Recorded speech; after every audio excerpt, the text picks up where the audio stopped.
আমাদের মধ্যে মতানৈক্য হোক, তবে দোয়া করেন মতবিরোধ যেন না হয়। আলহামদুলিল্লাহ। প্রথম প্রশ্ন হলো আমি আমির নির্বাচিত হয়েছি না, আমি আমির নির্বাচিত হইনি। আমার সহকর্মীরা আমার উপর একটা দায়িত্বের ভার অর্পণ করেছে। এই দায়িত্বটা বড় ভারী। আপনারা দোয়া করবেন দেশ এবং দিনের জন্য এই দায়িত্ব পালনে আল্লাহ যেন আমাকে সাহায্য করেন। আর পাশাপাশি আমি আপনাদেরও সহযোগিতা চাই। বিএনপি তারাও চূড়ান্ত তালিকা প্রকাশ করেনি।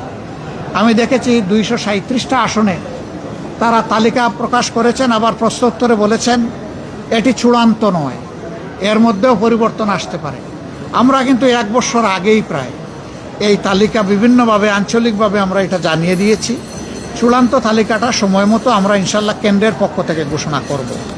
তবে যেহেতু আমরা একা ইলেকশন করব না, আরও অনেককে আমরা ধারণ করব দেশ এবং জাতির স্বার্থে, সব দিক বিবেচনা করেই চূড়ান্তভাবে যথাসময় ইনশাল্লাহ আমরা আমি বুঝতে পেরেছি যে এই মতানৈক্য কেন। আমাদের মধ্যে মতানৈক্য হোক, তবে দোয়া করেন মতবিরোধ যেন না হয়। মতের ভিন্নতা থাকবে, এটাই গণতন্ত্রের সৌন্দর্য। সব দল তো এক দল নয়, সবগুলা দল ভিন্ন ভিন্ন, তাদের দৃষ্টিভঙ্গিতেও কিছু পার্থক্য থাকবে, এটাই স্বাভাবিক। আমরা সকলের মতকে শ্রদ্ধার সাথে দেখি। তবে আমরা নিজেরা যে মতটা প্রকাশ করি, আমরা চেষ্টা করি চিন্তা ভাবনা করে জাতির স্বার্থেই সেই মতগুলা প্রকাশ করার। অতএব মতানৈক্য এটা ডেমোক্রেসির সৌন্দর্য। এটার জন্য এখানে বিরোধ লেগে গেছে অথবা অনেককে একেবারে দেশ অস্থির হয়ে গেছে, আমরা এটুকু চিন্তা করতে রাজি নই।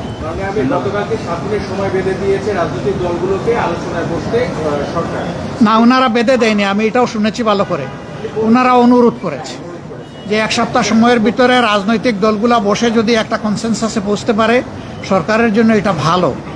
এবং আমরাই সবার আগে আমাদের পক্ষ থেকে আমাদের নায়েবে আমির আহ্বান জানিয়েছেন যে আসুন আমরা খোলামেলা আলোচনা করে আমরা এই সমাধানে পৌঁছি দেশ এবং জাতির স্বার্থে। আমরা আশা করি অন্যরা আমাদের এই আহ্বানকে সাড়া দেবেন ইনশাল্লাহ। গণভোটের ব্যাপারে তো আমরা আমাদের দৃষ্টিভঙ্গি অলরেডি আমরা দিয়ে দিয়েছি। ফেব্রুয়ারিতে নির্বাচন, আপনারা আমরা দেশবাসী সবাই দেখতে চাই ইনশাল্লাহ। শুধু আমরা না, সবাইকে নিয়ে আমরা দেখতে চাই।